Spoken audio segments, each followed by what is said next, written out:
you do not understand white supremacy, what it is, and how it works, everything else that you do understand will confuse you.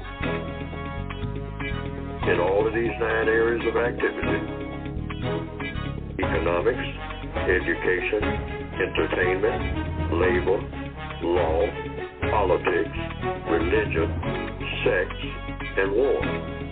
Anywhere on the planet, minute by minute, day by day, all of the time, all of the time, all of the time.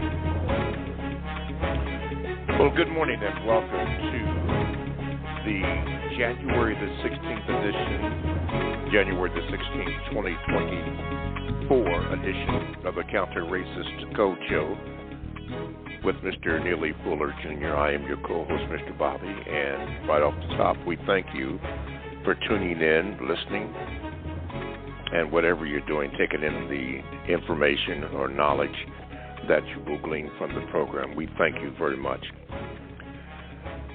Starting off, let's do this. If you'd like to be a participant in today's show, all you have to do is to dial the number, which you have done, but press the number 1 button, and when you do, generally there is a call screener there. Give the call screener your name so that I can give you a proper introduction, and then we can go from there.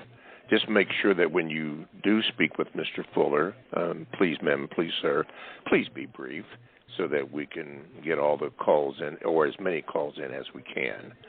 Now, if you are a new subscriber to the show or new listener, you do the same thing, but tell the call screener that you are a new caller and we have something special for you so that you can be heard.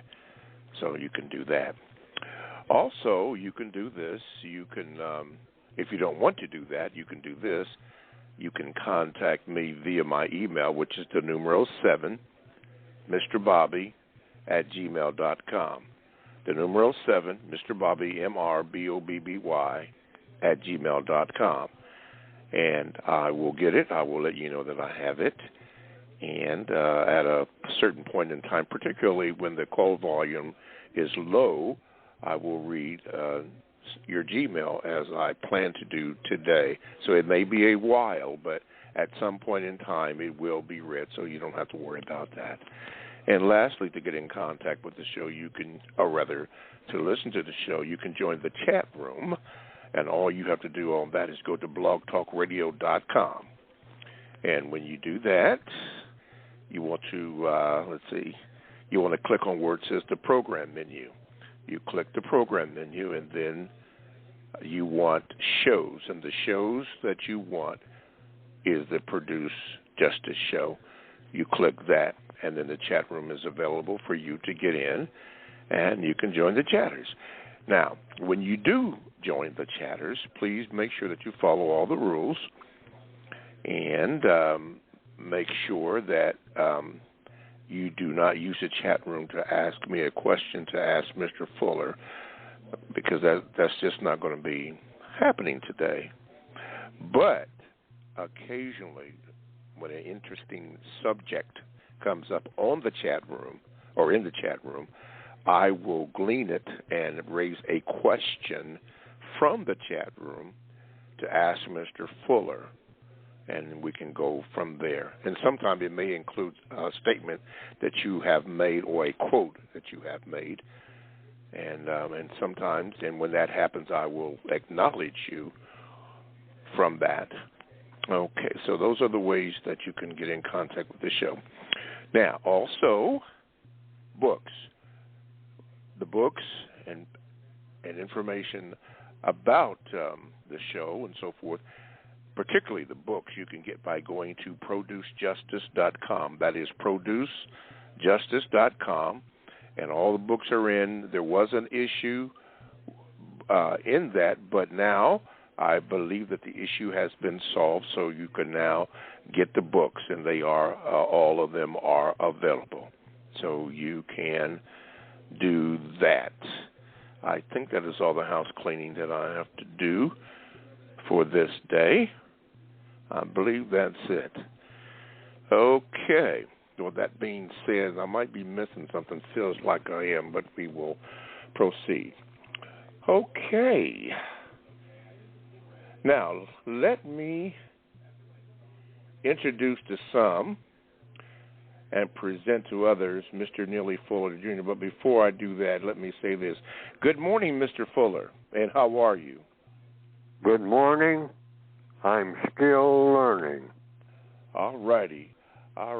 So now Mr. Fuller has been introduced, so let's do this. We have a section or that we call the Thoughts and Expressions on the Mind of Neely Fuller, Jr. But, Mr. Fuller, before we go into that, last week's show, when we had the thoughts and expressions that was on your mind, you mentioned about getting a will and to be out of debt.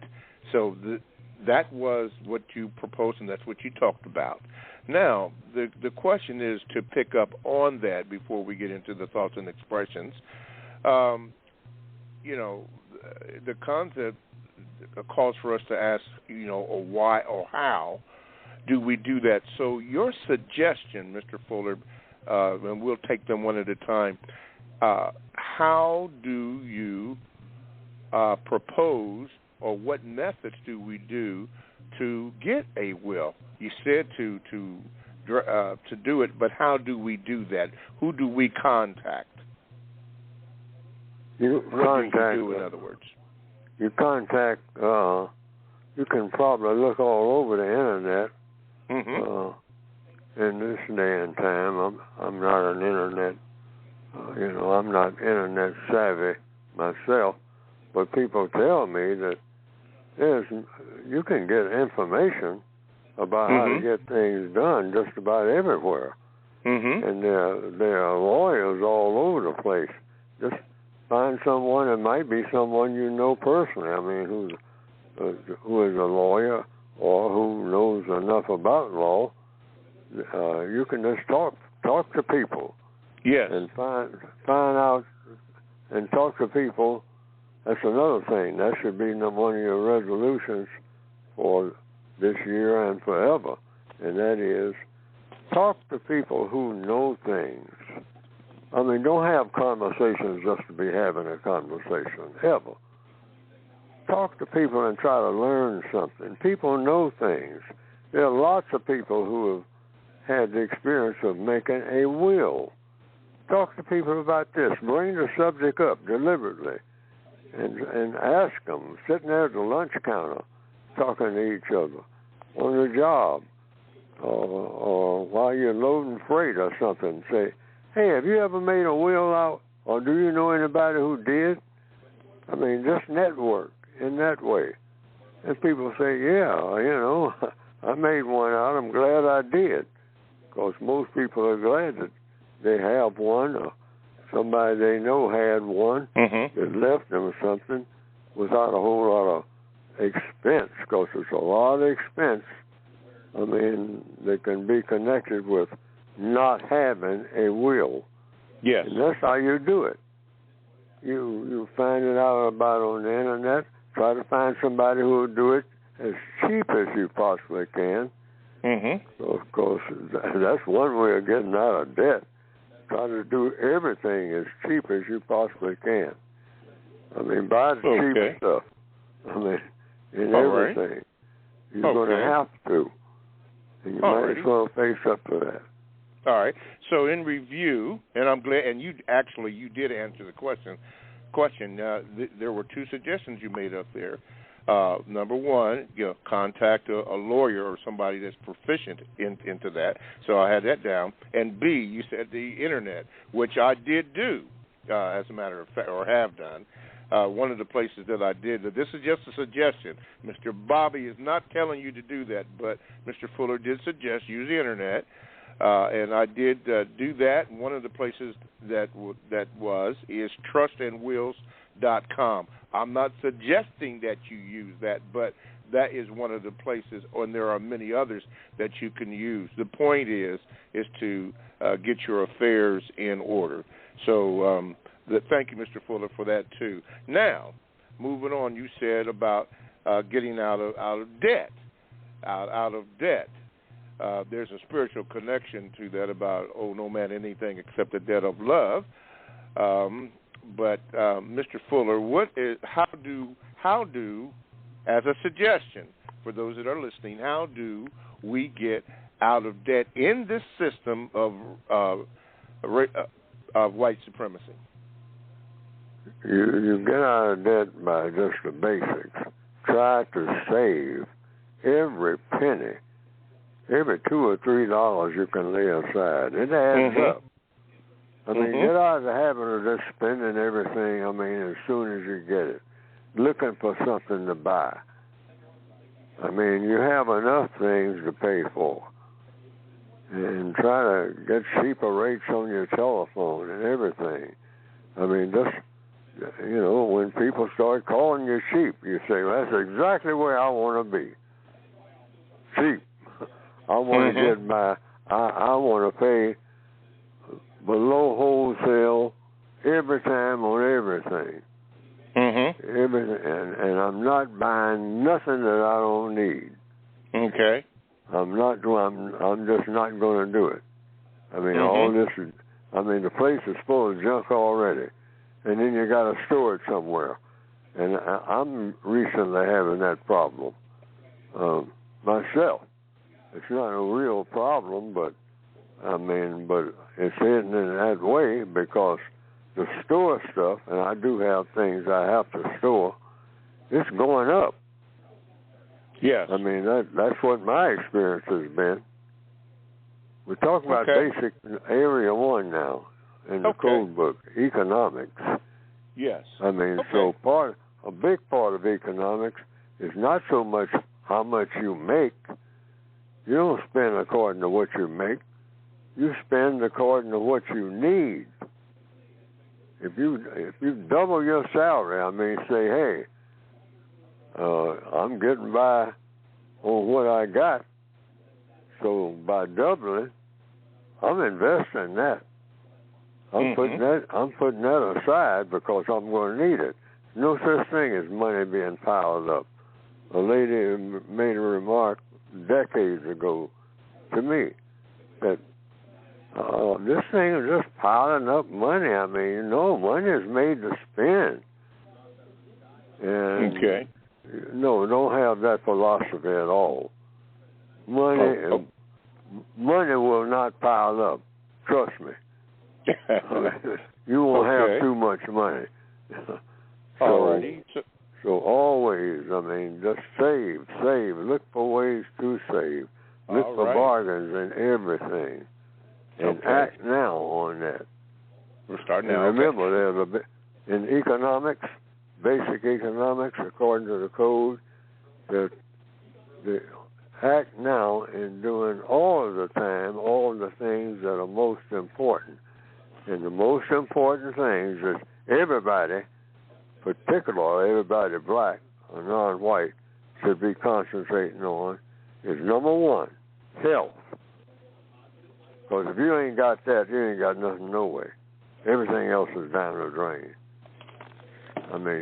Latch on to healthy food and all like that and stick with it. Okay. Sometimes the healthiest food, like spinach and whatnot, is the cheapest. And you're going out here buying all this fancy stuff, in fancy restaurants, and it looks good. You see it on television all the time. Buy this, buy that. Hamburgers, 30 at a time. Cheap. Well, it's not cheap. It's not cheap. You're going to pay for that in the hospital. You are going to pay for it in the hospital. We fill up the hospitals. I go back and forth to the hospital. I see what's killing people right there in the emergency room. Everybody is, it looks like in there who is black, is superbly what? Overweight. Overweight, yes. Okay. That's the truth. That's the truth. That is and true. If you're overweight, you probably know it. But you just, hey, your eyes, give me another one of them big sandwiches. That big steak, put plenty of grease on it. Oh, my goodness. You're slaughtering yourself. As they call it, that old saying, dig in your grave with your teeth. Okay. So in review then, before we go on, in review on how to get out of debt, because you already answered about the will, these are suggestions. You said A, plan, savings. Yes. Save all your money. The big four. If you can. The big four. I mean, everything should be in your life from here on in. Okay. The big four. Keep it in mind. It's four things I'm going to mention. Okay. Health, that's number one. Housing, always. I mean, you gotta have those two things right off the bat. Okay. You gotta have your health, and you gotta have some type of roof over your head. Okay. Be it ever so humble, and stop accumulating stuff up under that roof. Okay. That you don't need. Okay. What is C? Yes, and education. Education. No such thing as being educated. Get that out of your mind. I mean, and people are dropping out of school and not paying attention while they're there. Everything that you do has to do with education. Alrighty. You're going to need it. Learn everything that you possibly can that may be of value. I mean, no matter where you are in the process, or should be, of learning something of value every day. No such thing as finishing school. Get that notion out of your head. School is never over. School is learning what will work for you. Okay. All right. How are you going to be out of school? Okay. Health? Learn everything. Anybody? Yes. Health. Housing, education, and what is D? Number four is transportation. You're going to need that. I mean, in these modern times, you already know that. Okay. I mean, how am I going to get to work? How am I going to get to the grocery store? Everything is so spread out. You need some type of transportation. I mean, hallelujah, I mean, for the last, it's been about 10 years, 15 years now. A whole lot of people have studied who are in good health, say, man, I get around on my scooter, my bicycle,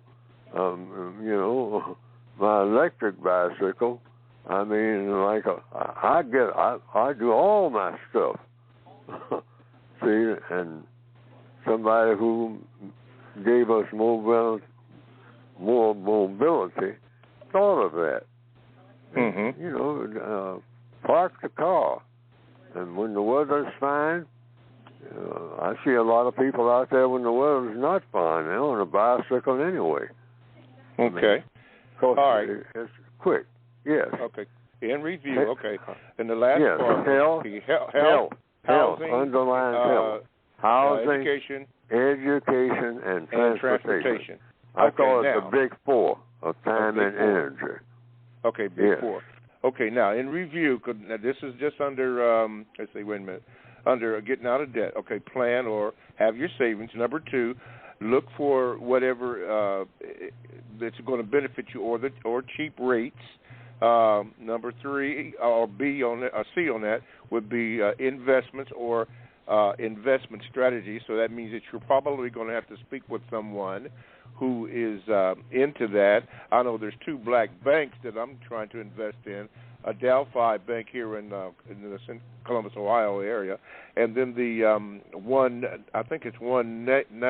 Nation Bank. It's a black bank, and I've been checking out their investment strategies, and so One United Bank, a black bank, looking at what they have to offer, the different programs to see how that might be beneficial. And then D, make sure that you talk to people in that.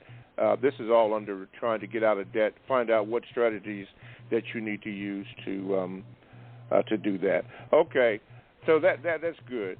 That's good. So now you addressed everything that was from last week's show. I think in the second hour we'll do thoughts and expressions coming up.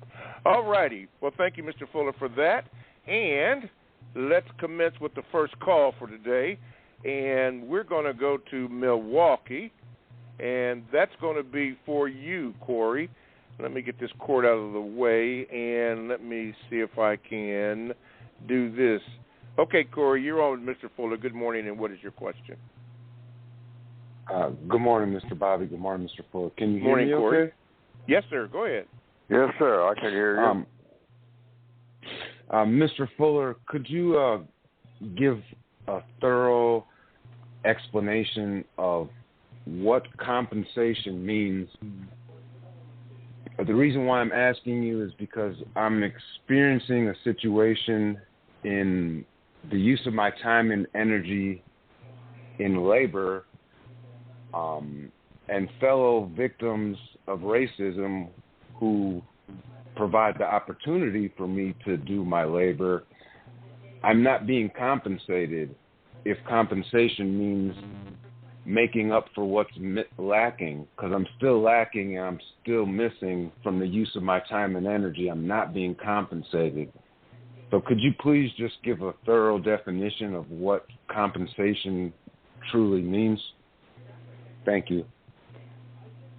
Compensation means making up for what's missing. So what's missing in employment, for most people, is compensation for what they're being employed for. Like, watch the words and go in and talk to people about it.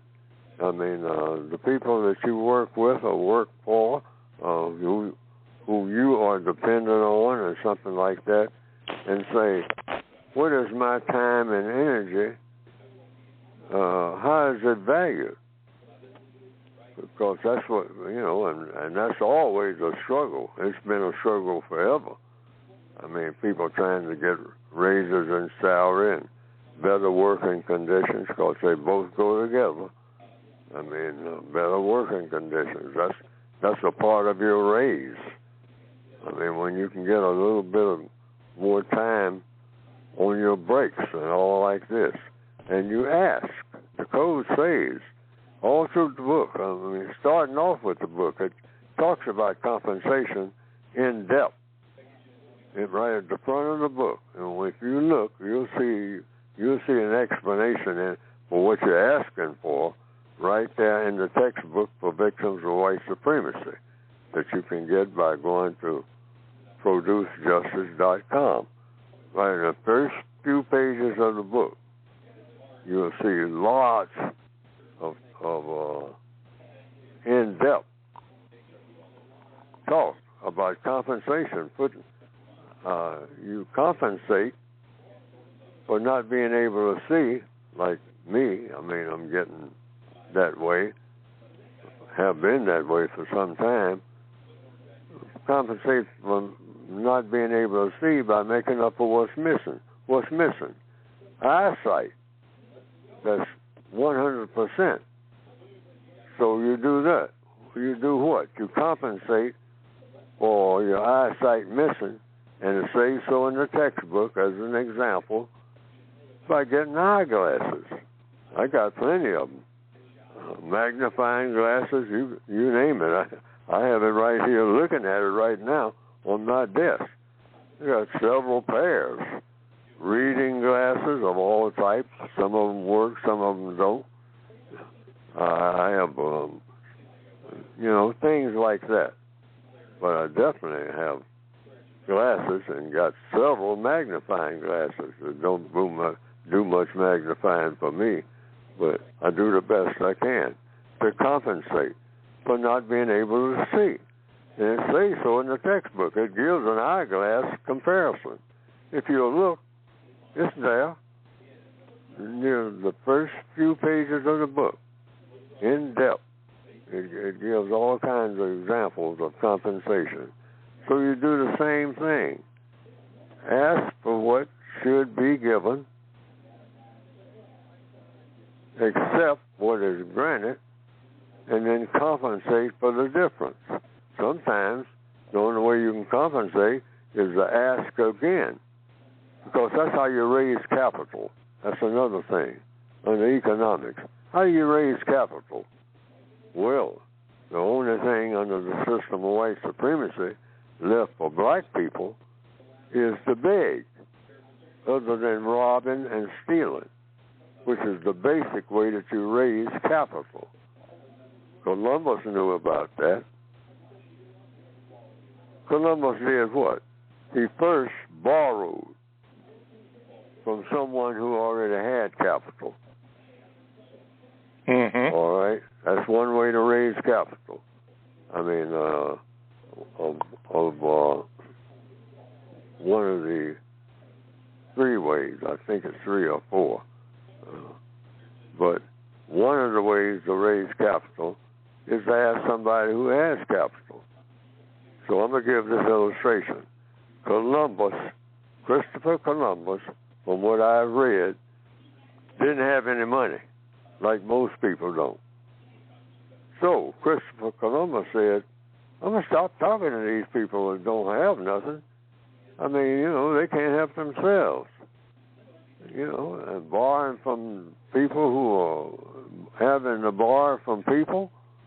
And I'm going to somebody who has unlimited funds. And so who was that?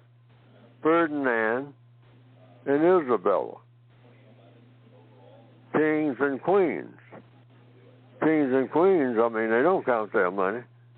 They got so much of it, they don't even think about money. They don't walk around with money in their pocket. Everything, just people run up to them and give them stuff. That's why they're kings and queens. But they get it by what? Most kings and queens get money the way that in the system of white supremacy, things are acquired, if you're talking about capital, quiet as it's kept. Robbing and stealing, that's how kings and queens like Leopold of Belgium get money. That's how he gets his compensation for doing nothing except robbing and stealing. All right? So people start talking about raising capital. Look at the people who have raised capital. Now, the chief ones who make a whole lot of money legitimately are what? Number one, inventing something and or providing something, producing something that people want or need. Like Steve Jobs, people like that, they invented something. Very few people invent something. That's the first way you can raise capital and should. Or produce something, a new recipe for health. Mediterranean diet. See, these people made money, a lot of it overnight, because they produced something that people wanted or needed. See, and I can go on and on and on, particularly in this technological age. Everything is moving fast. So if you invent something, you can make a lot of money real fast, or tons of it. But you have to have a mind to do it. Yes. To try to come up with ideas, right. But I hope, in answer to your question, it's just making up for what's missing. What's missing, if you don't have money, you get money from somebody who has it. And like I said, you ask for black people, we are in the begging stage. Why? Because we're not in any other position. We have to beg, other than robbing and stealing, which is we have to do tons of that. That's why we're going in stores and walking out with everything and all like that. We don't have no way of getting nothing. Yes. So we become robbers and thieves like the white supremacists did, but they did it on a big scale. Mm-hmm. They didn't do no nickel and diamond. Not at all. Right? And they still do it. They still do it. They still do it. They still do That's it. how yes, they sir. make just about everything that they get. Talking about raising capital. That's how they get it. Robbing and stealing. All righty. Then that puts them in position to do what? To invent stuff. All right? Mm-hmm. But they got it, first of all, by robbing and stealing. Robbing and stealing. Okay. All right. Thank you, Corey, for that. And let's break it off here. You are listening to the Counter Racist Code Show with Mr. Neely Fuller Jr. I am your co-host, Mr. Bobby. Now, to get in contact with the show, here's the number, 516-453-9921. And if you have a question or a brief statement or comment, just push the number 1 button. Be brief, make your statement or ask your question, and give Mr. Fuller time to answer your question. Remember, if you have more than one question at a time, and so that Mr. Fuller can hear your question. Okay. You can also contact me via the Gmail. All you have to do is do this. The numeral 7, Mr. Bobby, MrBobby I will get it. I will let you know when I have received it, and we can go from there. What happens is that when the call volume is slow, then a lot of times that gives me the opportunity to do the Gmail. So when you do that, don't be disappointed because it may not be heard for a couple of programs. I have it, and it's there, so we'll do that. And lastly, you can join the chat room, which many have, and all you have to do is go to blogtalkradio.com, and you want to click on where it says programs, and the program that you want is the Produce Justice Show. You click on the Produce Justice Show, and once you do that, then you click on when that comes up. I believe I'm getting it right. The chat room becomes available for you. Yeah, you do that. You want shows. That's it. The shows come up, and the show you want is the Produce Justice Show. And then you click on where the chat room is available, and you can get into that. If I bumble it up, which I did do, that's part of making the mistakes that I always have to apologize for at the end of the show, because, as I said, Mr. Fuller and I do not pre-script the show. It's raw. It's as is. So there's going to be a lot of mistakes in there. So forgive me. And if you don't forgive me, it's okay. You know, we all make mistakes. I know I do. Anyway, so that's where we are at. You can get the books, by the way, that Mr. Fuller will be talking about by going to producejustice.com. That is producejustice.com. All the books are in, and they are available for you to purchase. You can look at them and view them if you want to at any point in time. There are 3 volumes in there, and make sure that you do that by going to producejustice.com.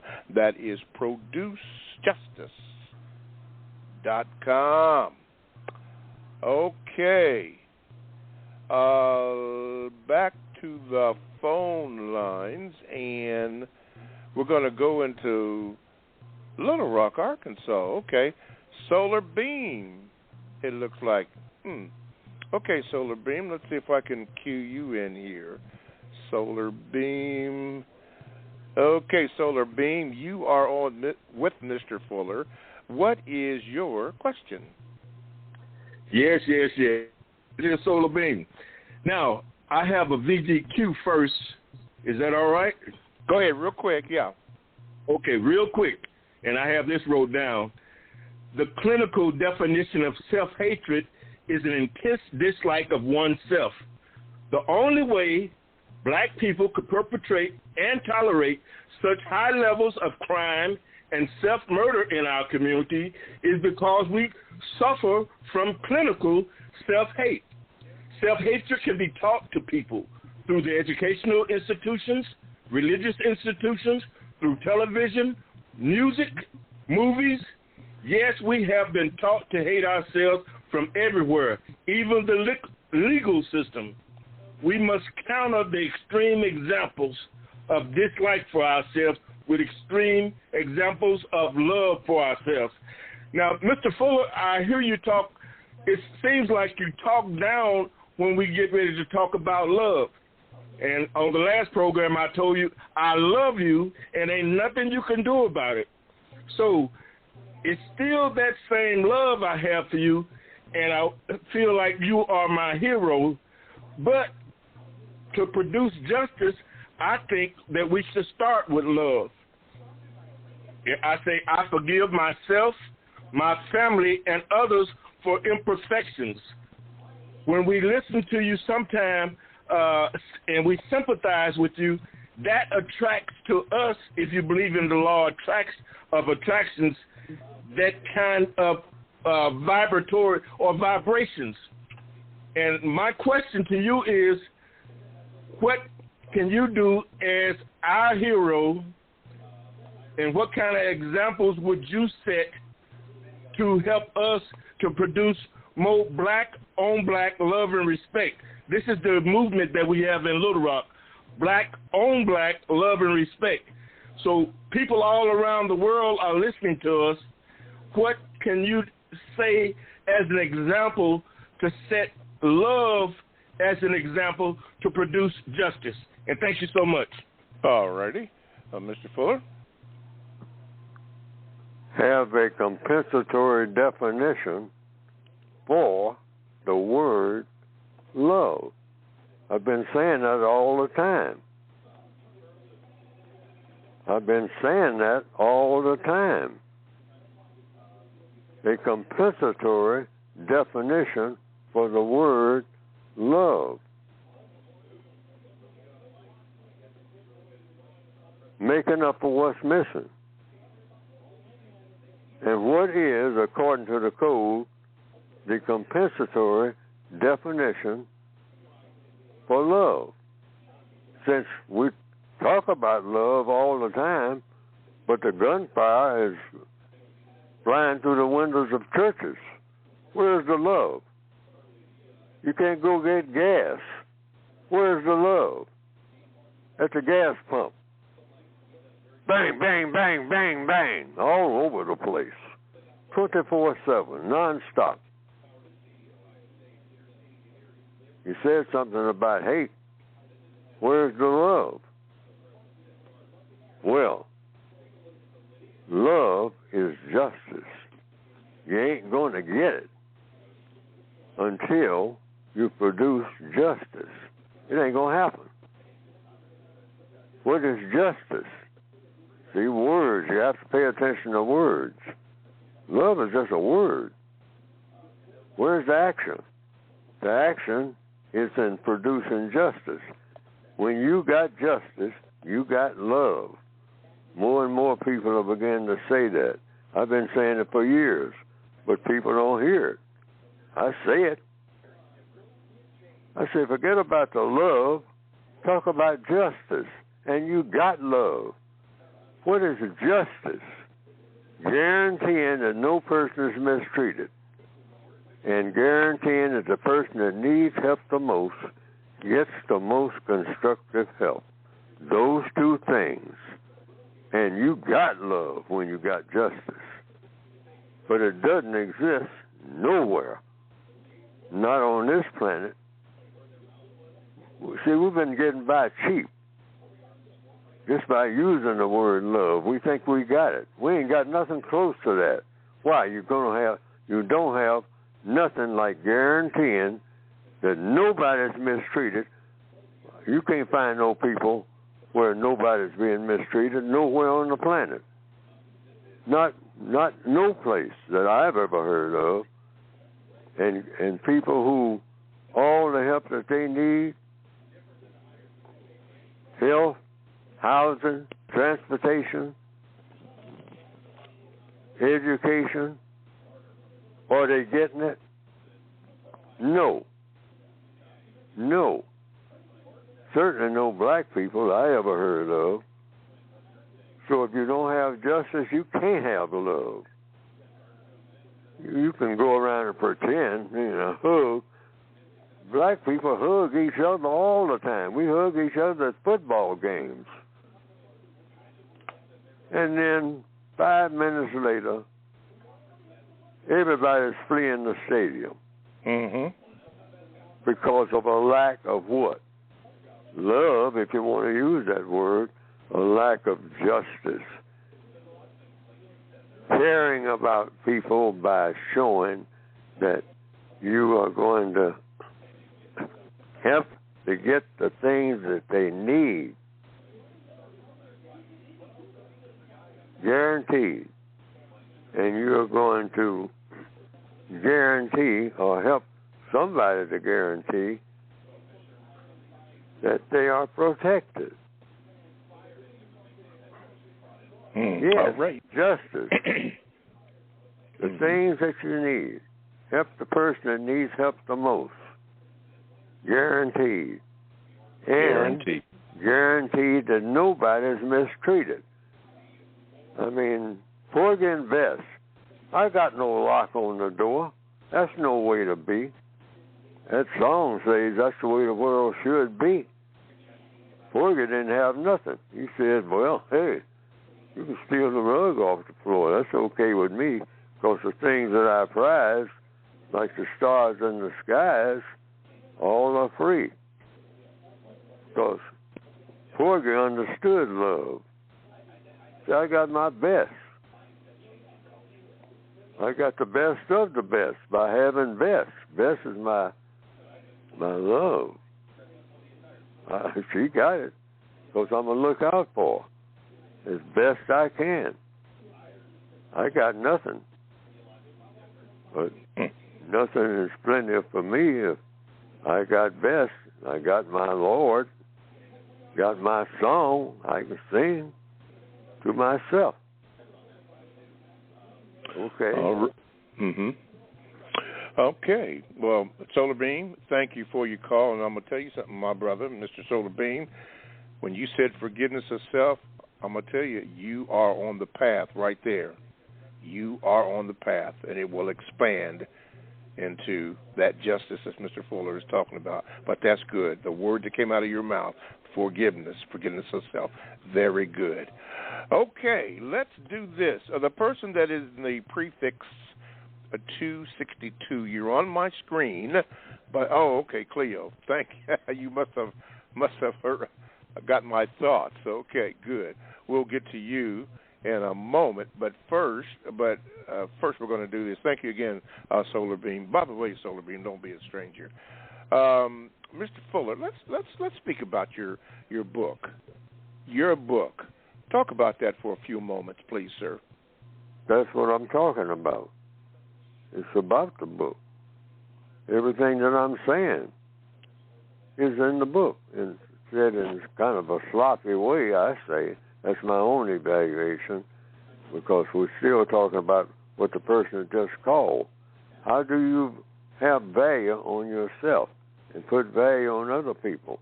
First of all, by just, a lot of people say it's in the Bible, and I've got a passage here attached to the Constitution that says that. It says, nobody is the way that they ought to be. So you got plenty of company. I mean, because the previous caller mentioned the way that black people look down on each other, and that I guess he implied that I'm looking down on black people and getting black people to look down on each other and whatnot. No, just the opposite. I mean, hey, nobody can look down on you, or whatever that means, and you value yourself, because nobody on this planet, I don't care who they are, comes anywhere close to being the quality of person that a person ought to be. It says all through the Bible, which we always quote, nobody's the quality of person that a person ought to be. I mean, walking around proud. We ain't got nothing to be proud of, and I'm talking about the smartest, most powerful people, most pious people, most religious people on the planet are nowhere close to what they ought to be. I think somewhere wrote, like Martin Luther King would say. I mean, somebody wrote in the Bible, I think. I don't know who said it. All of us come short Yeah, something like So all that. our sin comes short of the glory of God. Yes. Everybody comes up short. So that's why the code says don't go around bragging about nothing, ever. And that includes everybody. I mean, that includes the smartest people on the planet. The planet who have people who have gold and silver everywhere surrounding them.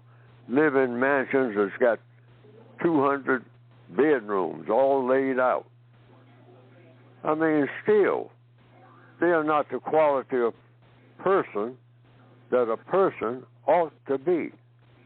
Because nothing in the world among people is anywhere near the way that people ought to behave with each other. Mm-hmm. Everything is messed up. And everybody on the planet is messed up. Messed up, yes. So, hey, so you don't look up to yourself or down on yourself. You just look forward to stop being messed up like everybody is. And how do you do that? Practice justice as a start. Guarantee that no person is mistreated, and guarantee that the person that needs help the most gets the most constructive help. And it don't get no better than that, regardless of who you are. Mm-hmm. Okay. So you can get the book by going to ProduceJustice.com. That's what the book is all about. That's what all books should be about.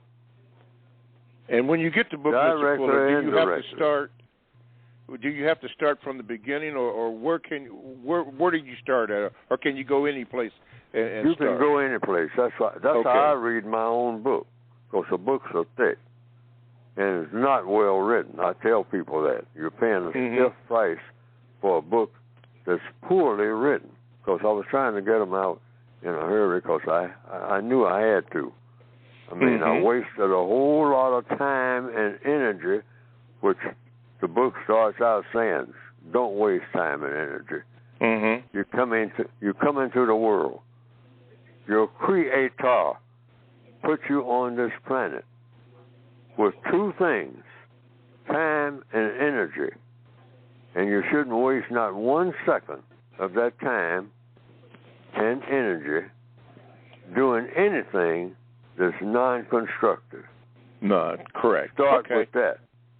And you got self-esteem. If you talk about being proud of yourself, do that. Okay. I mean, start out saying, "Hey, I've been given time and energy. I ain't wasting no time, not 1 second of this time that's been given me, and I ain't wasting no energy that's been given me, because 9 months I had a free ride, and I owe somebody for that. So I'm going to start paying off." Okay, what if when you open up the book, wherever you open it up at, that whatever you're reading is not relevant to you? So what do you do then? Turn to another page. Okay, all right. So in other words, it doesn't have to be in a certain order. Just I mean, just on your way out the door, if you're not carrying the book with you to work. Okay. You know, if I had it when I was at work, I would have carried it myself, my own book. Okay. You know, and refer to it all day. All right. So you can go into any point of the book, wherever it's at. Any. I mean, and it should be something on that page that'll give you some idea, that'll lead to another idea, that'll lead to another idea, that'll lead to another idea. That's finally an idea that applies to what's happening right in front of you, right there on the job that day. Got it. Okay, and these are all suggestions. They're not mandatory. Yes, in fact, in the back of the book, there's of the 2016 edition, there's a whole lot of quotes. And you can read books by other people that's made up of quotes. There are books that are quoted, that are made specially from quotes out of the Bible about doing stuff. I mean, compensatory guides. Okay. They're not listed. All right.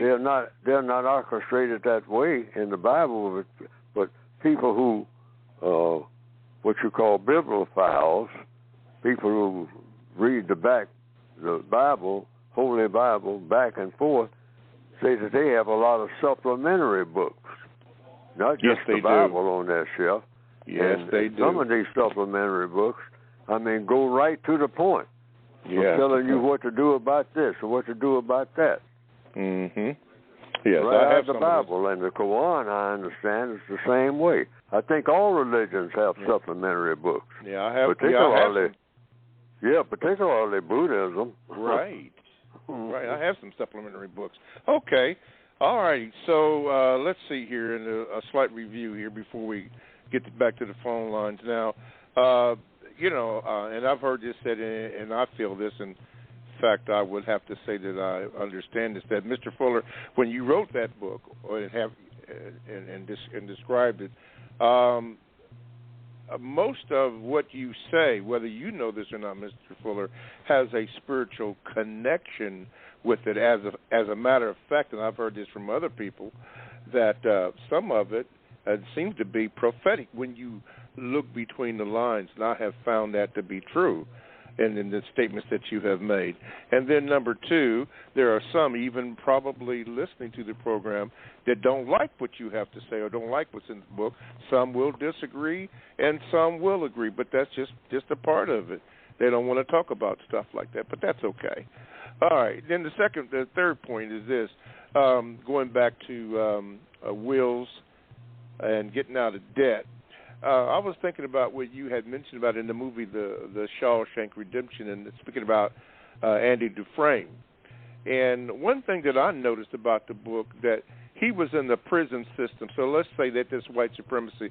So what he did is use, what I gleaned from it, is that he used the system in order to free himself out of that. He saw what was going on while he was in it and used it, took advantage of it. There wasn't a time limit on it. But he used whatever he could, from the library to helping Brooks and Red and all the others out in different things. But it was all toward a point because he wanted to free himself from that system. And I thought that was very, very good mention about the Shawshank Redemption in getting a point of what you needed to do to rid yourself of the system. And white supremacy, I feel, is the same way. We're in this system, so we have to use it to our advantage, no matter how long it takes. What say you, Mr. Fuller? Yes, Shawshank Redemption and all the movies that I have listed are loaded with lessons, but you have to be alert to what the lessons are. Like Red. Red was learning stuff in that library, where it wasn't a library before. See, some of the guys was asking for something like a pool table and whatnot. Mm-hmm. But Andy Dufresne was sitting there and said, I'm gonna ask for a library, and I'm gonna keep compensating. They keep turning me down, but and this is a part of what one of the first callers today asked about. You keep on keeping on, like on that job. See, and this is very important. You keep on keeping on. You keep going back. Andy Dufresne kept going back to Warden Norton. And Warden Norton said, you ain't going to never get nothing in this prison but more guards and more bars, all right? But if you want to keep up this folly, of writing to the state board and all like that, and keep bugging them about starting a library in this prison, go right ahead. I'll help you mail the letters. That's what the warden told him. And he did just that. And the guards and the prisoners was doing what? That movie, Shawshank Redemption, they were laughing at him. But finally, by persistence, that's another thing that's in the code. Yeah. Keep on keeping on. Like that blues song says, as you go through life, you can't help knowing you can always get help, but only the way you're going. Memphis Slim. Hey, Memphis Slim. As you go through life, you can't help knowing You can always get help, but only the way you're going. Outstanding. See, that's the law of compensation. That's That comes from an old blues song by Memphis Slim, if I'm quoting it correctly. Long out of print, long forgotten. I've heard it this way, that someone said that under I think it was President Lincoln, an old guy said, we must learn how to endeavor to persevere. At the time I heard that, I didn't understand, but when I looked up the word endeavor and then persevere, then it made sense, because they were being mistreated. So what they did was, in the situation that they were in, they learned the skills to endeavor while they persevered what they wanted. They kept focus on it, on what they wanted to do, and learned to do. Go ahead. No, you go ahead. No. They want to hear you. Go ahead. No, but one of the first things I said on this program, you have to excuse me from the code says don't break into people's conversation. No, that's okay, Mr. Fuller. I just violated the code outright. Okay, all right, go ahead. Stop doing that, Fuller. And anybody else who is doing that. I mean, stop doing it. Like you say, Mr. Bobby, we all make mistakes. Yeah, but go ahead. But like that Shawshank Redemption movie, I mean, it's loaded with lessons, because it's about a prison and people in the prison and what you do when you're in a prison. Well, black people are in a prison. Yes. We are refugees. We weren't freed. We were refugees. Now, that's something I added to the code this morning. Black slaves were not freed. We were refugees. We are just like the people coming across what they say, all these borders. We are refugees being inside of borders because we were born in them. The white supremacists set it up. We are refugees right now.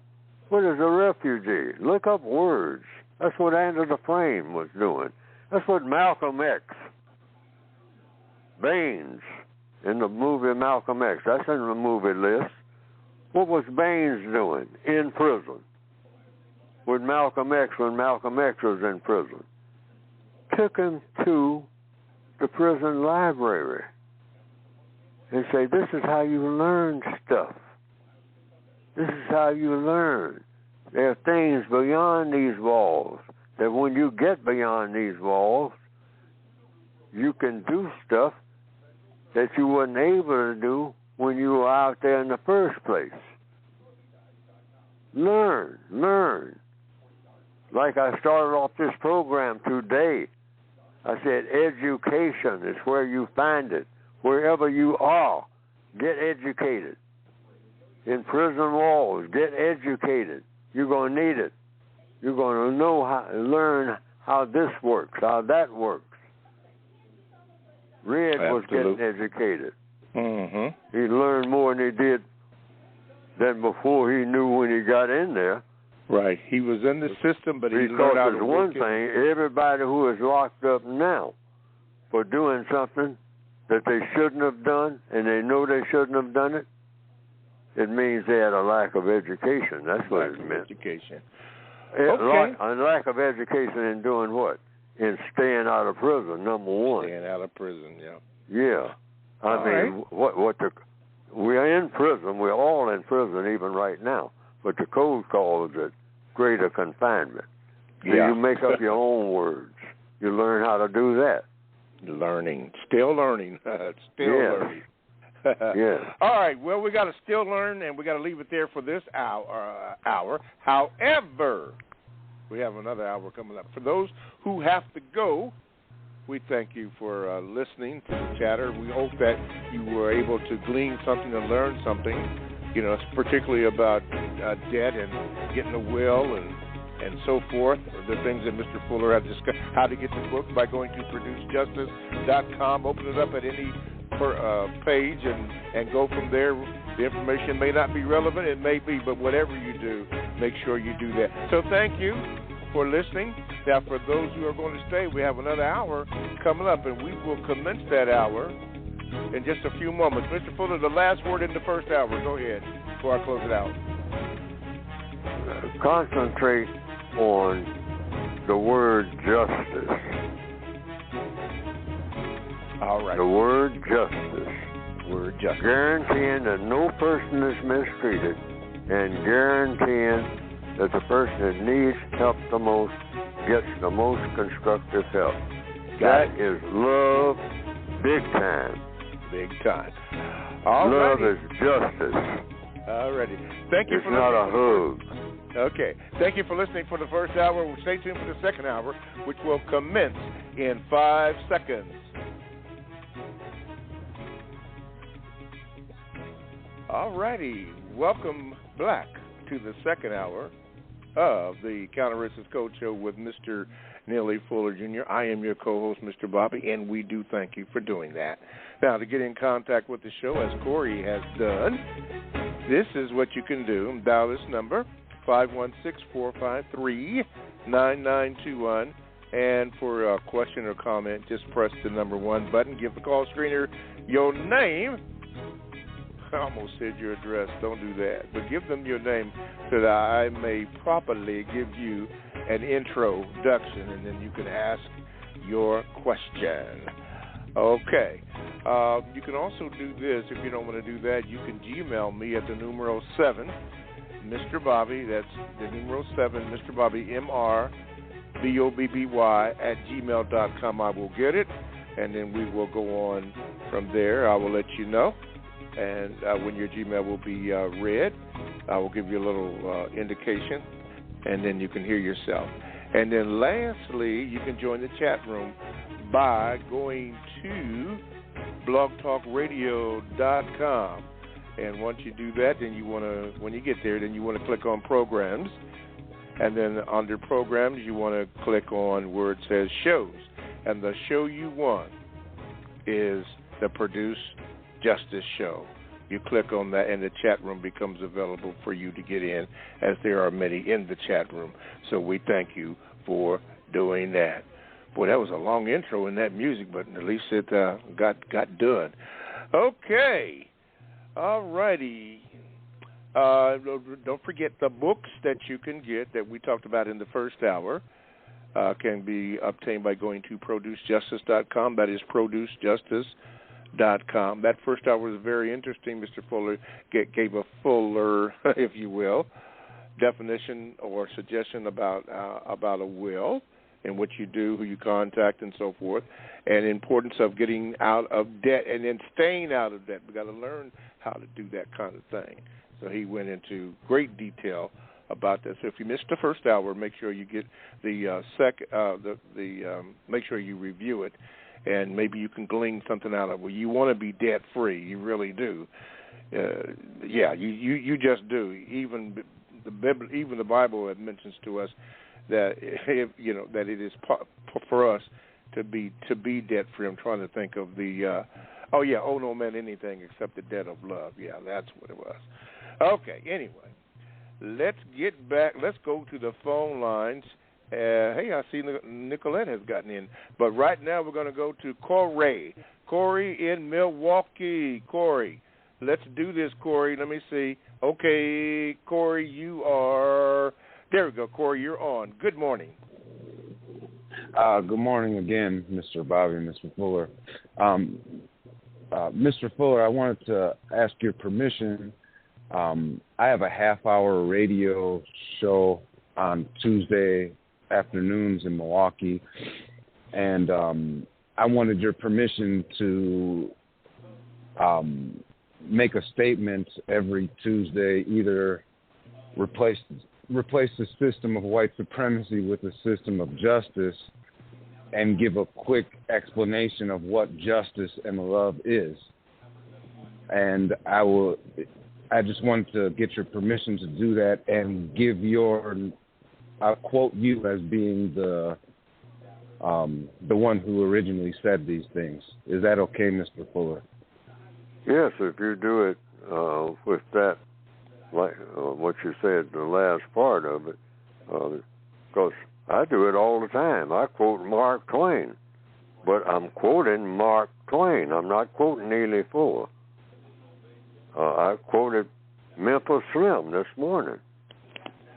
If you go through life, you can't help knowing. You can always get help, but only the way you're going. And so I quote, and I always say, Memphis Slim, blues singer, back in the 1940s and 50s. I mean, long forgotten. But I remembered that. A line out of his blues song. So, yes, you can quote anybody. If Jesus said something, I'm going to say Jesus said this, or it's reported to have said it. I mean, it's in the Bible that Jesus said this, Jesus said that. Caesar said this, Caesar said that. Just give the source. Always give the source of wherever you got something from. Why? Because the code requires that. Yes. Tell the truth. That's all. Just tell the truth about, if you're going to tell it, you may not be understood, so you don't say some things because you know that you're going to be misunderstood. All right, but when you do say something, first of all, the code requires, just tell the truth. Tell the truth. A lot of people quote me and misquote me and say Fuller said this and whatnot. No, to make a long story short, yes, go right ahead. As long as you say the source, and maybe, if you want to, even throw in where they can find information in my book. Exactly. Yes. And of course, that's what I would do. If you wrote a book and I quoted from your book, the law of compensation says I would quote you and not hesitate if that's what I'm using your quote and say where I got it. Exactly. Just like the preachers do, every Sunday. They quote what Malachi said, and they quote it right from the book. They say, I didn't say this. This came from Malachi. Okay. Well, thank you, Corey. Thank you very much, and you're on the right path. Thank you. Yeah, always give your resources. And one of the major things that I've learned from this program and some of the people that I communicate with is, and Mr. Fuller just mentioned just a few moments ago, is tell the truth and learn how to tell the truth. Learn how to tell the truth. The truth. Just tell the truth. You can't tell the truth, just bite your tongue. Yeah, don't lie. Don't lie. Yeah, Thank right. you, Corey. All righty. We're going to go to Nicolette. Nicolette, sometimes I think of you as being a litigator or a lawyer. I don't know if that's in your future, but I have noticed that you seem to be very thorough. So guess what? You are up. Let me see if I can get this cursor over here. Okay. All righty. Nicolette, you're on. Hey, good morning, Mr. Bobby. Good morning, Mr. Fuller. Yes, ma'am. Okay. Good morning, ma'am. So I was crying today because my son is wrongly accused in the Kentucky penitentiary, and I'm glad I called in today because I went to the library and got my son down from 20 to 7. So I'll just thank you for allowing me to stay on tune with the universe first. But my question was, how do you explain to people, and I do quote the Bible when people ask certain things, but how do you explain to hurting people that lost their parents in the AIDS epidemic at 4 and they was maybe 4 or something? How do you explain that? And then, again, I hope in the future somebody can point me in the right direction to get my hands again. I said it in my younger years. The tape that Dr. Wilson made would explain in the pool table and the gun, because I look forward to start educating some people in the community so they can understand the awareness that helped me to save my life. So that was it. You guys have a great, great day. That book is called The ISIS Papers, Nicolette. No, I read that several times, but the Black United Front from the Charter of Kansas City, Missouri, they actually showed us a film, real-life film of her explaining the pool table, the guns, all those type of symbolic. It was an actual tape she put together. Okay. All right. Thank you. All right. Now, what was your question from Mr. Fuller? I'm sorry. I said, how do you explain to people, hurting people, that lost their parents in the AIDS pandemic? Okay. How do I explain what to them? I guess when they're like looking for either religion or spirituality. I had a discussion last night with a young lady, and she was bitter because she said the people that finally adopted her, practice Jehovah's Witnesses.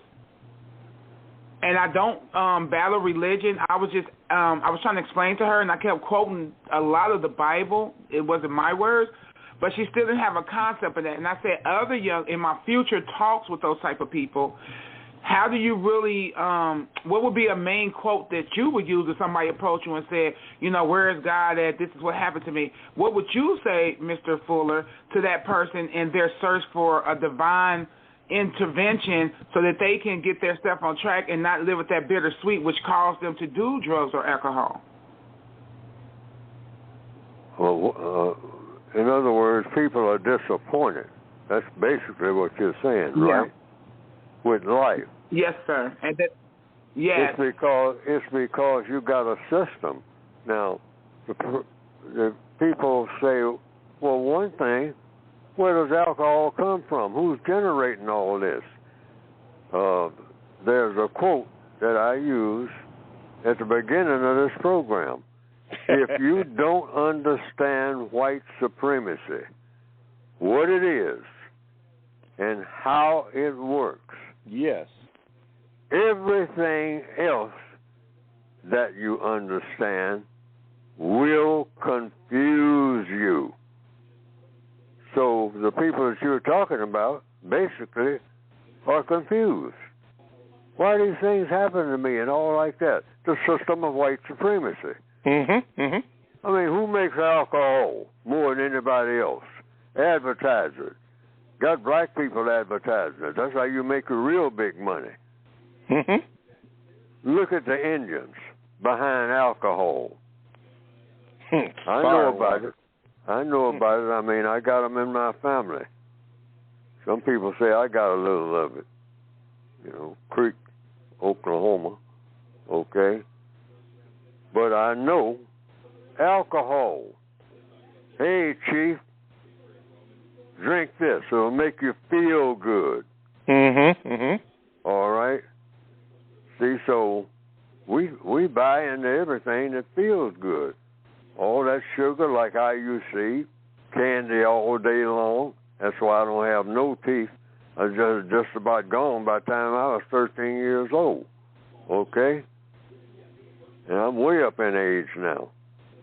And still having dental problems. The system I'm in. Poison. Eating candy all day. My father had a restaurant. I'm candy bars, and I said, hey, about noon that day, I've eaten about 3 of them. Right out of the case. Eating up the profits. My father's son. In the cafe and had a candy bar there. I mean, sold candy on. It's a part of the cafe. But you're talking about things that come from what? The system that we're in. If you don't understand racism, you're not going to understand nothing. And that's how we get drunk and get on drugs and all like that. We don't understand the system. We're being played. You want to answer to the question? Why are we this way? What can you do about it? Point out what made you this way. You wasn't born this way. That's the first thing you let people know. No. Babies coming to the world just crying for help. and we're not getting the type of help that we need. None of us. Yes. Because of what? People who have an evil design called racism. Yes. That's mostly the cause of it. Right here in the year 2024, January. That's it. All right, Nicolette, thank you so much. Thank you for your call. Thank you for contributing so much, to the program. Thank you. Thank you so much. People who are listening and online and on the in the chat room, we talk about this thing, all the time. Well, every chance that Mr. Fuller and I get a chance to do this, and again, the programs are not rehearsed. And there's many, many things. Maybe you've heard something that Mr. Fuller said that sticks with you. I know one of the things he has said is to tell the truth. You have to learn how to tell the truth. Don't be afraid of the truth. But even more than that, once you start down this road, you just can't talk about this. You got to live this thing, because talk really is cheap. And he mentioned a very powerful word today, and that word was action. He mentioned love. That's an action word. So we're not on the radio you just got to talking. do something. Right. We're not on the air just talking just to be talking. Somebody, I think one of the chatters said there was a song called Talking Loud and Saying Nothing. This ain't talk. You got to live this thing with all the things that come with it, the good and the not so good. But you have to be focused in on that justice, telling the truth. So you got to live this, or else you become a phony. And that's not good at all. All righty, let me see here. I have a Gmail here. Let me see if I can pull this bad boy up. Okay, here we go. All right, this is from Black Speak, Mr. Fuller. It said this, Mr. Fuller, I heard you talk about refined racism, white supremacists, shakes the hands, hugs, sleeps with, dates, and embraces non-white people. Mr. Fuller, how can a non-white person, quote, test, end of quote, or verify the extent to which a refined racist white supremacist is committed to the conditions of non-white people under the system of racism, white supremacy? Thank you. Black Speaks. Well, there's all kinds of ways. I mean, once you said it that way, it's just, first of all, you want the truth. Truth plus justice plus correctness equals peace. But you first have to have the truth. So when you talk to white people, that's the first thing you want.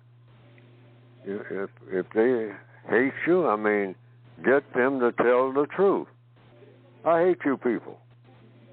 Then you ask questions. Why? See, don't start cussing and stomping your foot and foaming at the mouth. I mean, just say, why do you hate me? What is hate? Why do you treat me the way that you do?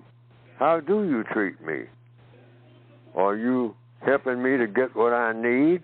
Do you believe in justice? So you have 1,000 questions. Why? Because questions have a way of getting answers. Just keep asking questions. Keep asking questions. That's all. Anybody that you encounter. Why can't I get an increase in salary? Why can't I get better working conditions here? Why can't I get longer breaks? Because I need them, sir, ma'am. Always be polite, too. You don't demand anything because, really, you can't. You beg. You ask. What is begging? Asking more than twice. Anytime you ask more than twice, you're begging. So black people are in a jail like Under the Frame, going back to that in Shawshank Redemption. He kept asking.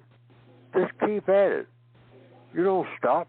Well, they keep turning me down. All the more reason to keep asking. Keep on keeping on. What else are you going to do? Go somewhere and sit in the corner and cry? No, just keep going down the hall and asking. Oh, it's you again.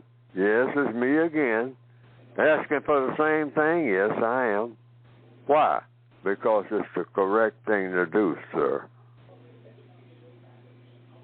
Sir, have you ever thought of that? I keep asking because it's the correct thing for everybody to do, here and elsewhere. You ask. When you go to the hospital, you're doing what? Asking. Asking for what? Help. That's why you're in the hospital. You ran out of fixing it yourself. So now you're aware with somebody who got an education in what to do about stuff.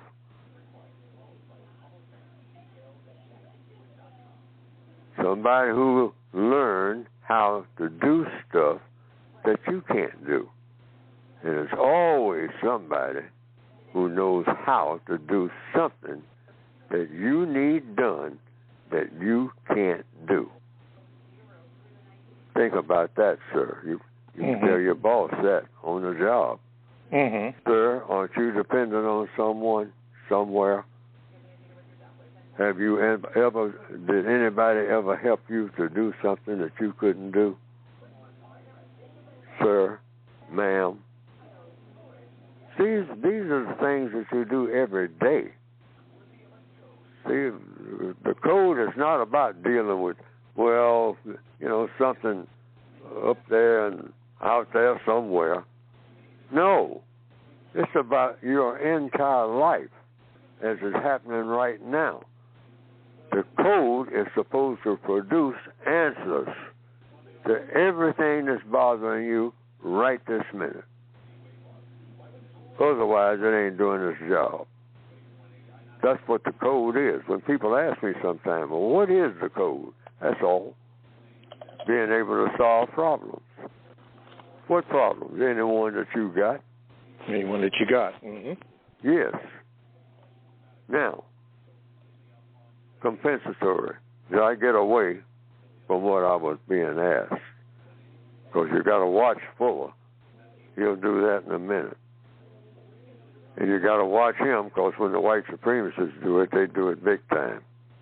You will ask a question, and they wind up talking and talking and talking. Haven't said nothing about answering your question. I do that. Watch people that do that. They need watching. That includes Fuller. I don't do it intentionally, but I do it frequently. I ask myself questions and wind up wondering off what the question was. Well, you're still learning. To do. You're still learning. Still learning. Okay. Now, did I lose the person that asked the question? No, that was a Gmail. That was somebody. Oh, okay. All right. Okay, yeah, I didn't even remember okay. that. I sent them a message so they will hear it, and they will respond to that. Okay, here. Let's see here. Let's do this here. Oh, we're going to go down to Houston. I wonder if Cleo went over to the Wheeler Avenue Baptist Church. We'll find out. Cleo, get ready, because I'm coming right to you. You know what I want. Here we go, Cleo. Let's see. Wait a minute, Cleo. Yes. Okay, Cleo, you're on. Good morning, everyone. Long live NFJ and forever live Logic. Mr. Bobby, so grateful to you as always, sir, and the entire CRCS crew for your ongoing partnership with Mr. NFJ in this very important life work. Mr. Bobby, I hadn't gotten over to Wheeler Clinic to say hello to that pastor Wheeler Baptist Church.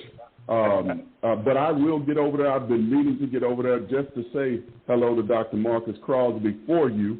Thank you. I'm not a member of that church or anything of that nature, but I am aware of him and have been in circles where he has been. And so I will most definitely give a shout out to you and tell him you said hello, and then I'm going to come on the show and let you know that I did it.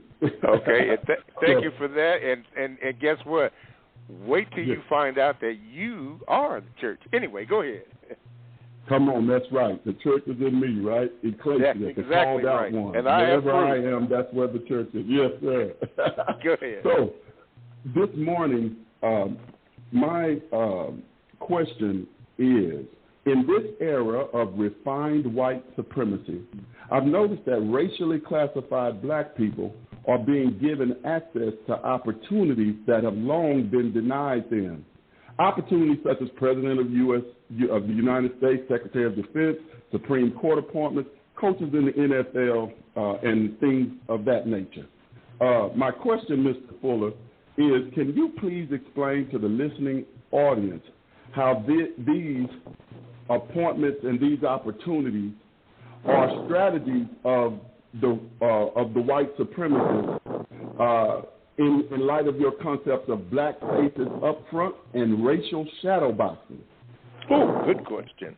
Okay. Mr. Fuller? Yes. The white supremacists are always looking for ways to do the same thing, but do it in a different form. Absolutely. That's the way that I put it.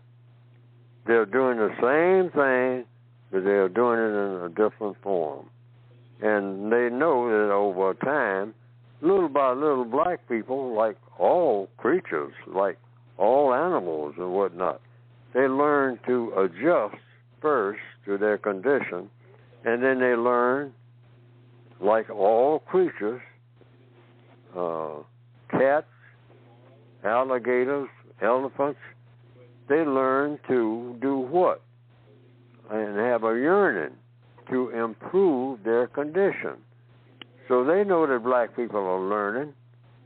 Mm-hmm. Learning is just a process. I mean, you get cut off from learning, you stop growing, all right? But babies learn how to get out of the crib and all like that. I mean, sometimes unexpectedly, you just found that the baby figured out a way to get out of that crib. So now you got to watch them for sure, okay? Nobody taught them, but they see people moving around, so they learn just by observation, by being around people who already know stuff. You learn just by looking, okay? So black people are not that dead, okay? So we learn. They know that, the white supremacists. Mm-hmm. So they say, oh, these people are getting smart. So what I'm going to do, I'm going to take what they are learning, and I'm going to use it to make my operations stronger than what they are. But at the same time, I'm going to be doing something on the side that's going to make them weaker. So even when they get more money, they're doing stupid things like they used to do. They're just doing more of it now. So I'm going to keep them in that mode. And I'm going to have them, like I have them, my way that I work it on the plantation, people like Fannie Lou Hamer, going back to the jail analogy, what did they do with Mrs. Fannie Lou Hamer?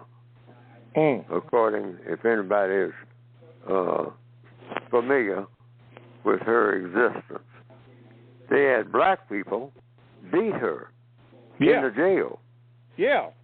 Had black people taking turns beating her, just like they did in the plantation days. Or in Memphis. Get a black person to beat the other black person. Mm-hmm. And I will reward you well. So anytime you are chosen to do the beating, I mean, it's the old gang thing. Well, if you don't beat him, I'm going to beat you. I'll beat you. Mm-hmm. So you're going to lose. It's a lose-lose situation for all of you Negroes, all right? You're losing all the time, even when you think you're gaining. So that's all this refinement is. We're going to give them a big desk, tell them how important they are, bring them another cigar. It ain't going to help them, but we know that, okay? and tell them that they're somebody. Okay? We're going to tell them the same thing that Jesse Jackson told them, that they are somebody. Now, we are white, and we're telling you the same thing. You are somebody. And really, what they're saying under their breath, you are somebody because I said so. That's exactly right. Negro. That's exactly right. That's refinement. Thank you, Brother Cleo. What you just heard was what Mr. Fuller states at the beginning of every program. If you don't understand white supremacy, he gave you a perfect example of that. What it is and how it works. And then Brother Cleo, they're constantly refining it for their benefit, sure, not for yours. Go ahead, Mr. Fuller. I'm sorry. Go ahead. No, you're correct. And and it's in the textbook for victims of white supremacy. The 4 stages of white supremacy: establishment, that's getting it started; expansion, maintenance, starting over again. Yeah. The 4 stages of white supremacy. Establishment, that's getting it started, like starting a business, because it is a business, biggest business on earth, okay, the system of white supremacy. Second is maintenance. It's like building a house. You built the frame of the house. You're getting started. Now, you maintain it as you go along. You come by and check it, see that everything on the frame is in place and whatnot. Then you expand it, add some more rooms to it after you check all your work on what you have done already. So you add a room, then another room, then another room. I mean, this is how it works, okay? And you've got the frames all in and all like that. So then the 3rd stage is expansion, like I said. I mean, how much space you're going to take up with it and all like that. And then the refinement is after you get the house built, it's put on that finishing coat of paint. That's to make it look good, all right? I mean, hide all the blemishes and all like that. Yeah, finishing touches. Yeah, all those finishing touches. I mean, make it more and more saleability. They do the same thing with the system of white supremacy. I mean, hey, we don't beat black people no more like that, like the old days with a whip. We beat them at the bank. All right, when they come to get a loan and all like that. That's how we refine it. We shake their hands. We call them Mr. and Mrs. We don't call them. We used to call them to their face the N-word all day long, every day. We wanted them to feel bad. Nowadays, we don't want them to feel bad about nothing. We want them to feel good about everything. And everything, all the trash that we dump on them, we want them to feel good about it.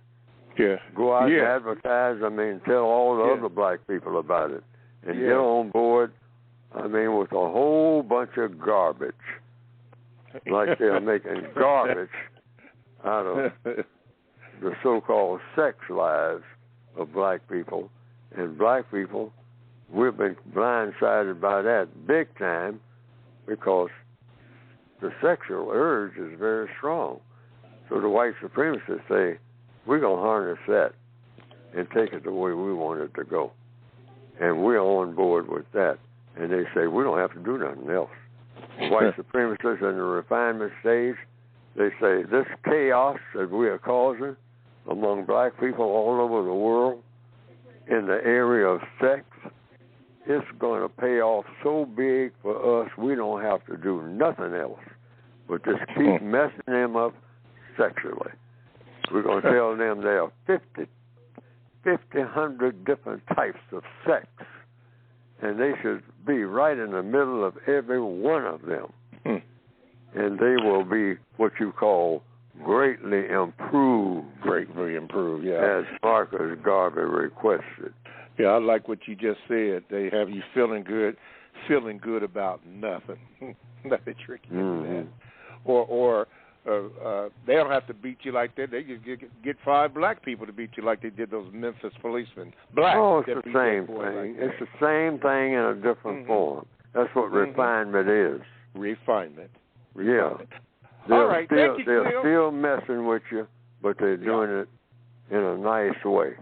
Yeah, and then blaming you for it. Thank you, Cleo. That coat of paint. Yeah. Thank you, Brother Cleo. All right, let's see here. We got to break it off here. You're listening to the Counter Racist Code Show with Mr. Neely Fuller, so we do thank you for doing that. We have about a half hour to go in the second hour, so we thank you for doing that. Now, for those of you who are getting online or just getting online, where you at, SWA in California, listen. Call this number. You know the number, 516-453-9921. To get in, ask your question so that Mr. Fuller can answer it. Now, remind you that we're kind of short on time now. It's, in fact, 24 minutes to go. So, yeah, they gave me a clock. Thank you. But anyway, get your call in. If you don't want to do that, you can also Gmail me at the numero 7, Mr. Bobby, MRBOBBY, @gmail.com. I'll put it up and we'll answer your question at the appropriate time. And then, of course, been a lot of good conversation I've been looking at in the chat room. Go to blogtalkradio.com, and when you get that, you want to click on programs, and when you click on programs, and the list of shows will come up, and the show that you want is the Produce Justice Show. That's the baby. That's the one you want. Somebody may be offended, but it's Still Learning Radio right here. Still learning. Still learning. Books can be obtained by going to producejustice.com. That is producejustice.com. Yeah. And, yeah, that's how you get that information. And more importantly, for all of us, we got to live this thing for real. We just can't talk about it. We got to live it. We got to practice it. We got to stay focused on it. It's not just Fuller and I up here just talking just to be talking. No, this is real because of the surrounding environments that we are in. And yes, there is a spiritual connection. Some don't see it. I didn't see it, not at first. But you keep going, and you'll see. There's a lot of stuff there. It may be even more than what you think. Okay, let me see here. Go to your Gmail. Okay, this is a revisit on the Gmail, but it says this. Good morning, Mr. Fuller. My question to you, Mr. Fuller, is what to do regarding the victim mentality and black people. Mr. Fuller, what would you say to a person who has a victim mentality and unwilling to change, stating that he or she is in fact a victim of white supremacy, therefore there are many things beyond their control? Thank you. Keep trying to replace the system of white supremacy with the system of justice, regardless of what the conditions are. You keep trying to get out of prison when you've been given double life, triple life, quadruple life. You keep trying to get out. If you can talk to a lawyer, you talk to your lawyer. You're in jail. You're born in jail. You were given your prison uniform at birth. The skin that is on your body condemned you. You were condemned before you were born. So we're all born in prison. So logically speaking, and everything in compensatory code is about logic. What is logic? Getting something done. That's all logic is, doing things. things that are correct, things that are non-correct. So if you're born in prison, the question is, what do you do? Try to get out of prison. Mm-hmm. And how do you get out of prison? By you keep trying. And how do you keep trying? By doing what? Learning how. Like Andy the Frame in that movie, Shawshank. Still learning. Yeah. Yeah, I got life in here. But every day I'm thinking about what? Ways and means of getting out. Because I don't belong in here. No. All right? And you were condemned for having a black skin or skin with color. The white supremacists doomed you before you were born. Yeah. Because they doomed your mother and your father before you were born. So in answer to the question, you just keep on keeping on. Persistence. This is all through the textbook and any other book that you read. You'll find somewhere, somehow, or movie that you see, keep on keeping on. I mean, even when there's what they call, even in the movie Shawshank Redemption, that word that Mr. Jesse Jackson, Reverend Jesse Jackson, uses all the time, hope. Keep hope alive. Hope. Mm-hmm. Andrew the Frame talked about what? He told Red, right there in the chow hall, while they were eating. He said, I'm talking about hope. See, we had Haddon, the guy that got out, who was here, who helped me run the library. He gave up. He committed suicide. He gave up hope. And so Red said to Andy what? He said, hope can drive a man crazy. You better give up on that idea of having hope of ever getting out of here. And he said, like Brooks Haddon, who committed suicide, I ain't doing that. You know, I'm here. The prison is here. I'm in the prison. And I am going to keep hope alive. In so many words. Yes. And that's the idea I'm going to stick with. I get up in the morning. I go to bed at night. I'm breathing. I'm here. So I'm going to keep trying to get out of here. And finally, on account of what?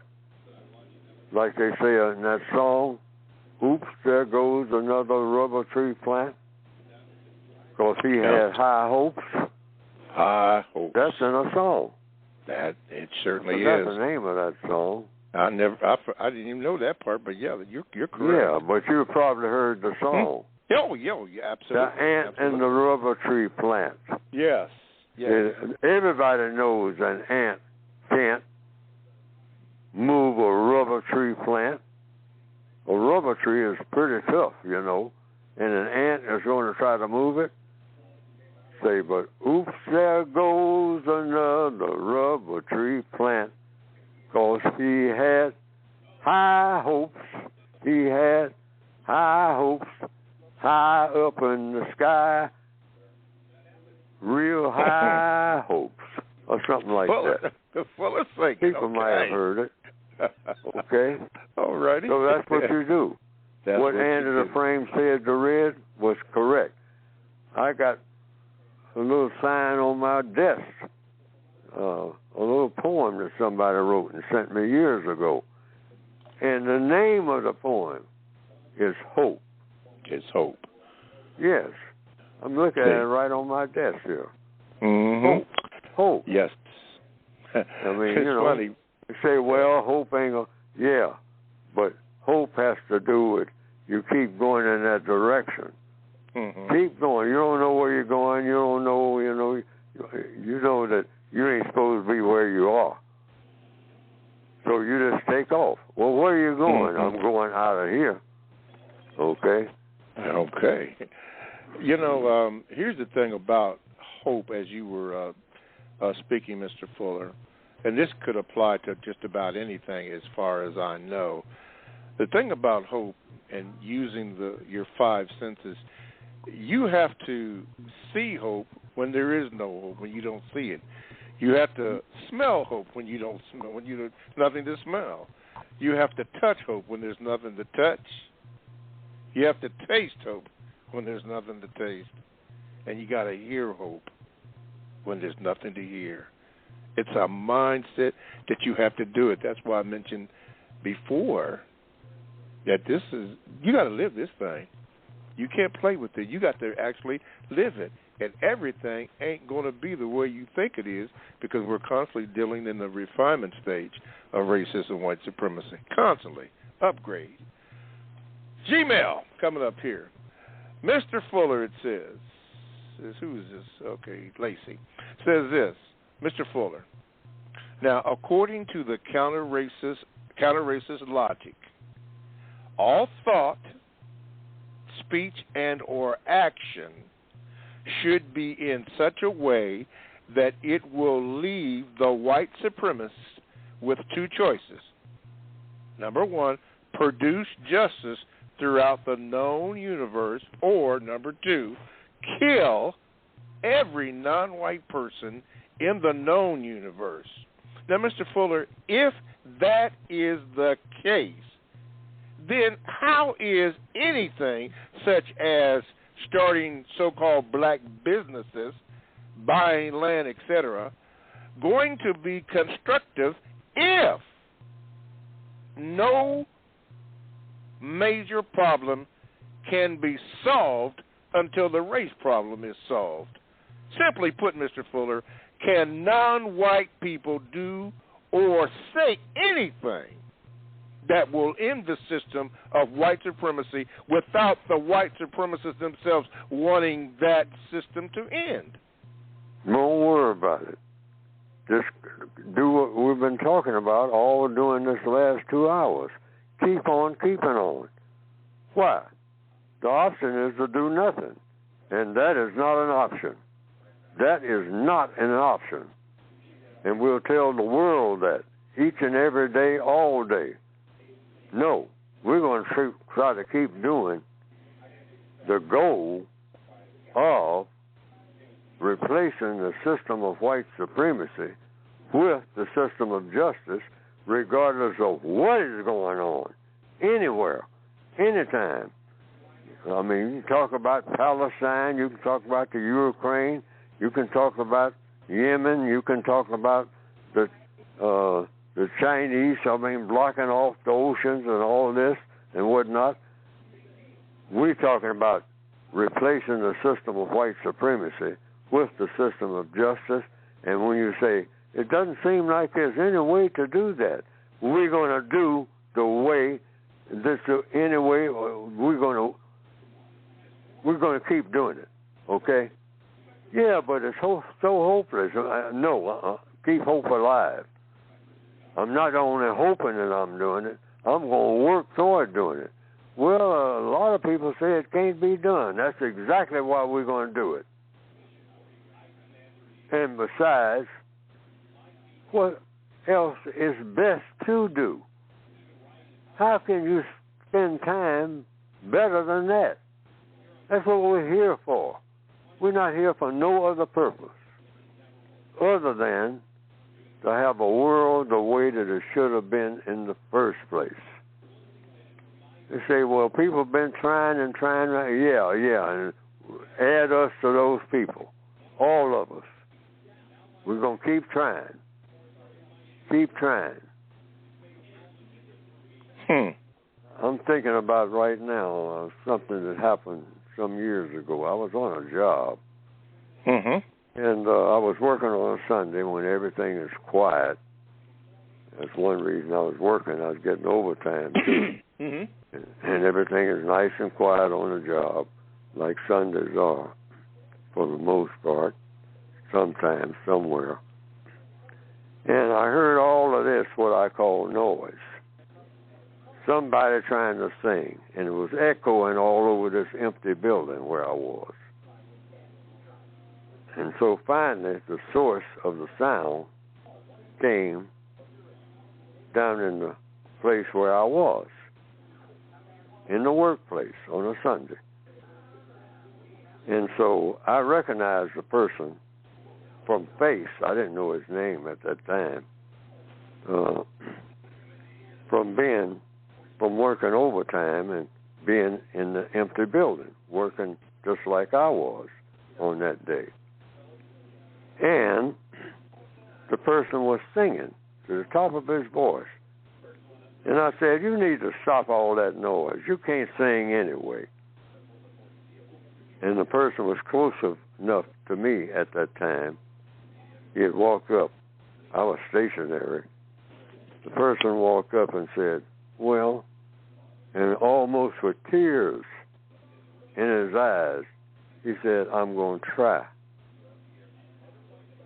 So he went on down the hall, and when he got out of hearing range from me, he started back to doing what he called singing. I called it just making noise, because that's what I told him. You ought to stop all that noise. You can't sing no way. Mm-hmm. But he said to me these words, I'm going to try.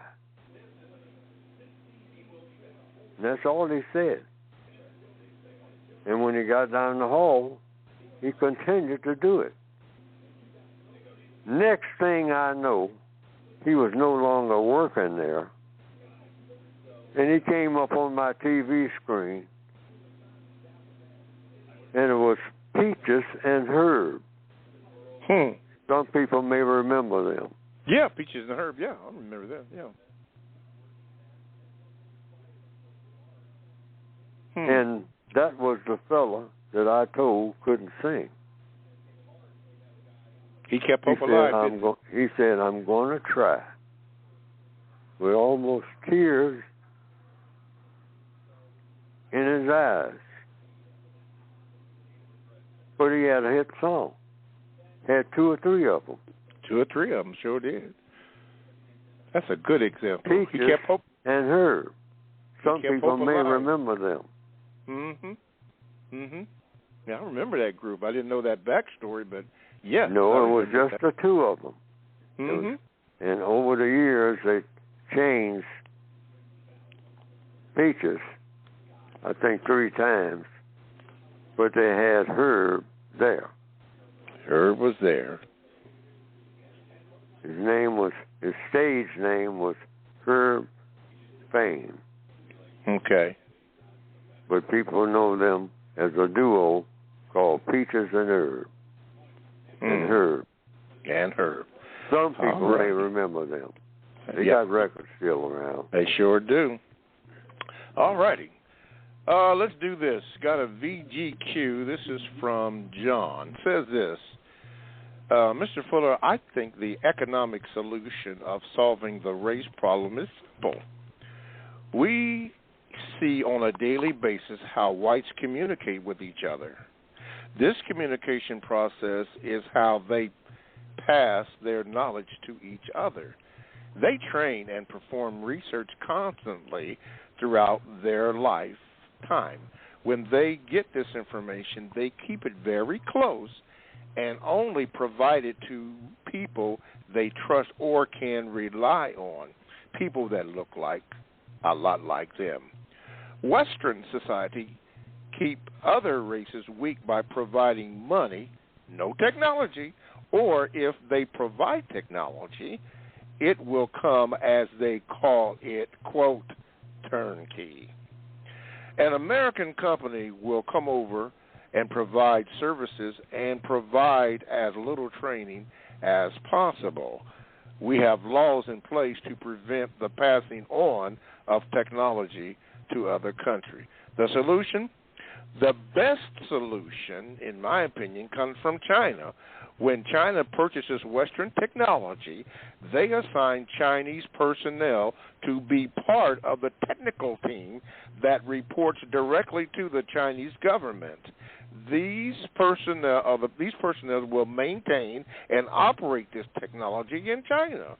Then the Chinese re-engineer the technology and build one just like it, or sometimes better. We are complacent. We have to constantly train and outthink persons that they want to do harm. Do not accept anything without training. Do not be afraid to take the lead. An internet is an awesome tool to learn from. Use it. Turnkey, a complete product or service that is ready for immediate use. That comes from Mr. Thomas, and of course he gave me his number and so forth. But I guess we've seen examples, but that was his VQ on that. Mr. Fuller, you've been around for a little while. You've seen a lot of things, how a lot of things work in your observations, and you've seen how the so-called Chinese or whatever they call themselves work. What do you think about that, or is there some merit of truth to that? I know this is his VGQ, and of course I can't ask him that, but what do you think about that in the things that you have seen coming up, or examples of things like this that you have seen coming up over the years? Well, the Chinese for many years were laughed at it when it came to anything. I mean, dumb Chinaman. I mean, over and over again, you hear people say that. White people in particular. All right? I mean, the only smart one is Charlie Chan. All right? Everybody else is, all the other Chinese are stupid. I mean, out there building railroads, slave labor and whatnot, grinning from ear to ear, bowing. Okay. That was then. That's not what's going on now. They got the same heritage. They were laughed at. You know, Chinese, now Japanese got a lot of sense, but Chinese, all down here, it's a lot of them, but there's a whole bunch of dumb people. Just like black people all over Africa. Everybody is dumb. You come into the world dumb. But you just get smart by changing your agenda. Be willing to learn, which is what the Chinese started doing. Looking at people who were doing stuff.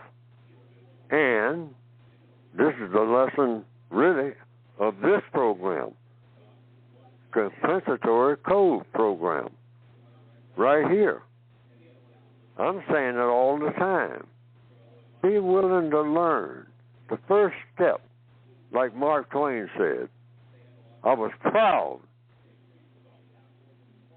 to be able to answer promptly. I said I didn't know. The first step toward learning is to admit that you're dumb. And that's what you tell people everywhere. That's a part of the code. I'm the dumbest person that you ever want to meet. Teach me. Teach me everything that you know. And you tell everybody that. I'm the dumbest person in the world. I need to be taught carefully. And if you tell everybody who already knows something that, mathematics says what? The mathematics say what? All right, not somebody's opinion. The mathematics say that if you are the dumbest person in the world and you talk to everybody who is the smartest people in the world, you are going to be the smartest person in the world. In the world. Much, much smarter than all the people put together that taught you. Why? Because you talked to everybody that was smart. Got to leave it there, Mr. Fuller. Got to leave it there because we're down to less than a minute.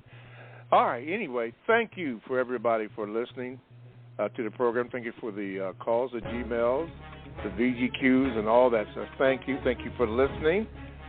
And thank you for putting up for my mistakes and the mistakes of Mr. Fuller, if I may speak for him also, because we both made some mistakes. But we'll try to get better on that.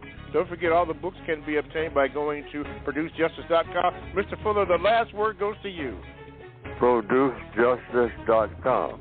Keep that in mind. And stop condemning America. Condemn white supremacy. All right. Thank you, everybody.